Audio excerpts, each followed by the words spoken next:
ఒక ఊరిలో అశ్విని, రాఖీ అనే అక్కా తమ్ముడు ఉండేవారు. వారిద్దరూ చదువు కోసం హాస్టల్లో ఉండేవారు. ప్రతి సంవత్సరంలాగే ఈసారి కూడా రక్షాబంధన్ పండుగ వచ్చింది. పండుగ రోజు ఇంటికి వెళ్లి అమ్మా నాన్నతో కలిసి సంతోషంగా జరుపుకోవాలని వాళ్ళిద్దరూ చాలా ఆశపడ్డారు.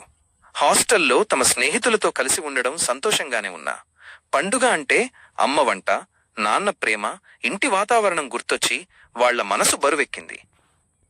వెంటనే వాళ్ళిద్దరూ ఇంటికి ఫోన్ చేసి అమ్మతో మాట్లాడారు. అమ్మా, రక్షాబంధన్ పండుగ వస్తుంది కదా, మేమిద్దరం ఇంటికి రావాలని ఉంది అని అశ్విని అడిగింది. అయ్యో బిడ్లారా, మీరు హాస్టల్ నుంచి రావడం అంత తేలిక కాదు. ఇప్పుడు మీ వార్డెన్తో మాట్లాడి పర్మిషన్ అడగండి. వీలైతే మీరు వచ్చేయండి అని అమ్మ చెప్పింది. అమ్మ మాటలు విన్న తర్వాత వాళ్ళిద్దరూ హాస్టల్ వార్డెన్ వద్దకు వెళ్లి పర్మిషన్ అడిగారు. కానీ వార్డెన్ వారికి పర్మిషన్ ఇవ్వలేదు. మీరు హాస్టల్ రూల్స్ పాటించాలి, పండుగలు వచ్చాయి కదా అని అందరూ వెళ్లిపోతే హాస్టల్ నిర్వహణ కష్టమవుతుంది అని వార్డెన్ గట్టిగా చెప్పాడు. వార్డెన్ పర్మిషన్ ఇవ్వకపోవడంతో అశ్విని, రాఖీ ఇద్దరూ చాలా బాధపడ్డారు. తమ బాధను అణచుకోలేక వాళ్ళిద్దరూ హాస్టల్ ముందున్న బెంచీపై కూర్చుని మౌనంగా ఏడ్చారు.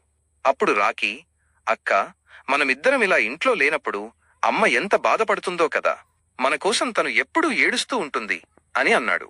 అవును రాఖీ, మన కోసం అమ్మ ఎప్పుడూ కలవరం పడుతూనే ఉంటుంది. మనం లేని లోటు ఆమెకు తెలుస్తుంది అని అశ్విని కన్నీటితో చెప్పింది.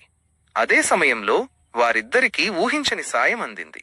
వారి స్నేహితులు ఈ పరిస్థితిని చూసి చాలా జాలిపడ్డారు. వారందరూ కలిసి వారికి ఒక వీడియో కాల్ ఏర్పాటు చేశారు.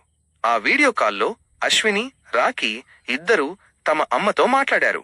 వీడియో కాల్లో అమ్మను చూడగానే వారి కళ్ళు ఆనందంతో మెరిశాయి. ఆ రోజు పండుగ జరుపుకోవడానికి వీలు కాకపోయినా అమ్మతో మాట్లాడగలిగామన్న సంతోషం వారిలో కలిగింది.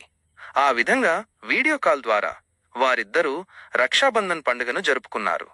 వారు త్వరలోనే ఇంటికి వెళ్లి అమ్మా నాన్నలతో కలిసి ఆడుకుంటారని, సంతోషంగా ఉంటారని ఆశించారు.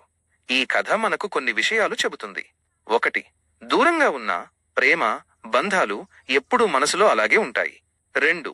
టెక్నాలజీ వల్ల దూరాలను కూడా దగ్గరికి తీసుకురావచ్చు. 3. కష్టం వచ్చినప్పుడు తోడుగా నిలిచే స్నేహితులు దొరకడం అదృష్టం. 4. పండుగలు జరుపుకోవడానికి ఇంటికి వెళ్లడం మంచిదే, కానీ అలా జరగని సందర్భాల్లో కూడా మనం ఉన్న చోటునే పండుగను ఆస్వాదించడం నేర్చుకోవాలి.